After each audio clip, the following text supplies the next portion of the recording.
Thank you to UNISON North West. I love coming here. I just love it, and this is an honor for me, and I take it seriously to kind of talk to you about how communications can really help an organizing project and how they can really help the workers.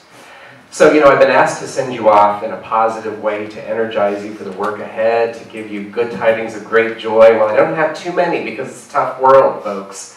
It's tough for labor unions here and abroad, and we have learned that it's not going to get any easier anytime soon. Our members face challenges that we might not even hear about, right? So, I'd like for you to think back in time a little bit.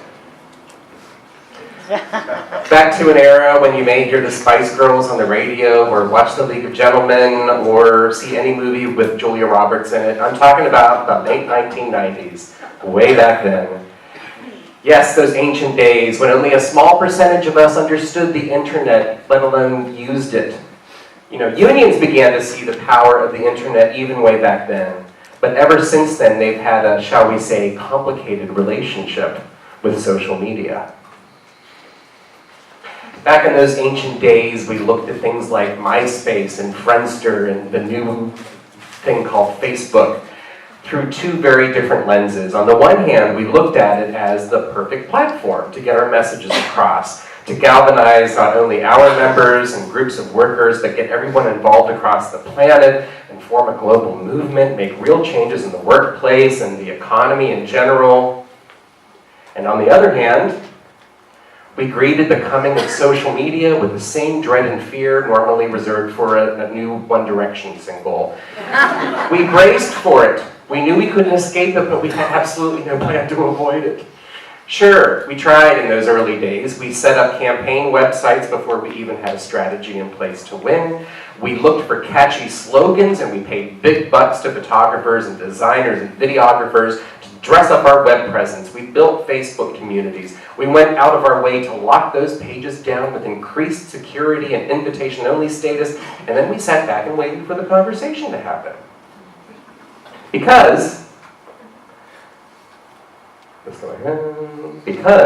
here we go, why wouldn't every single one of our members want to send emails and make calls to local councilors and party leaders and MPs and multinational corporations and chairs of large nonprofits and heads of schools and hospitals and homes for the aged, economists and educators, not to mention candidates and people even thinking about maybe standing for any office, anytime? We have the technology, so why haven't our members done all this? What we didn't realize is that ours is not in any way the only voice that they hear on social media. And our requests are not in any way the only requests they have on their time. But that doesn't stop us in our effort to get the word out. I have worked on campaigns in which... Oh, it's supposed to... Oh, darn. Oh, no! Okay. In a perfect world, that number goes up. So just imagine the number going way up. Okay, sorry about that.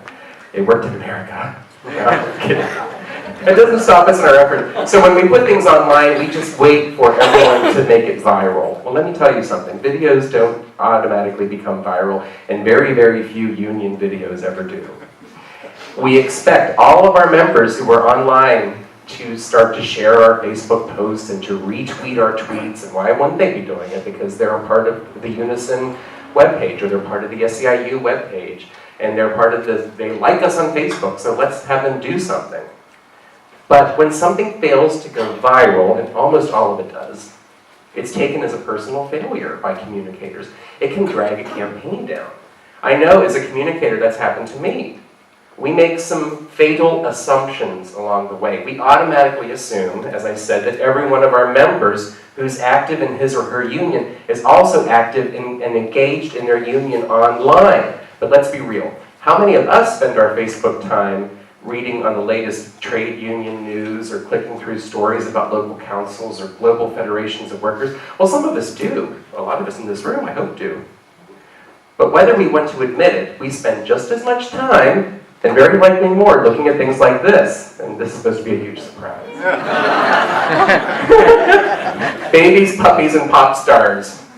A pop group made up of cute puppies would blow the internet up.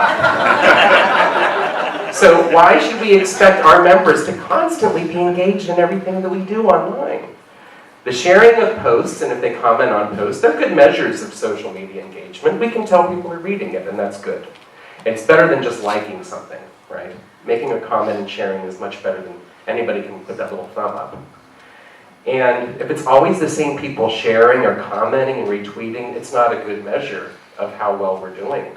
We should never gauge the success of our campaigns in terms of our public message based on 10 people who like it on Facebook, right? But we do this.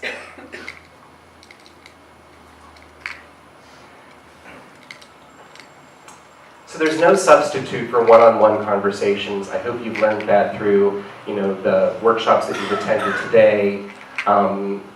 We have to understand that a social media presence is an enhancement of those conversations we have when we deliver leaflets, as I talked about earlier. All of this stuff are conversation starters.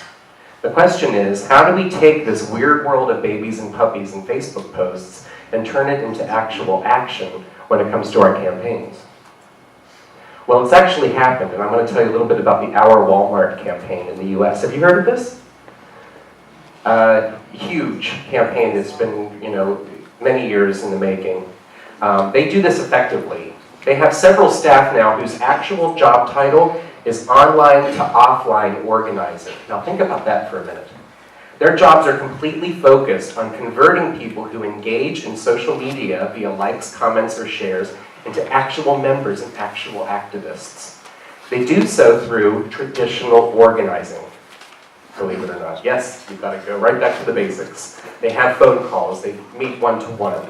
They have lengthy online conversations first to get to that point, but they're always looking to engage people offline, and Facebook is actually a key organizing tool to do that, so it has worked.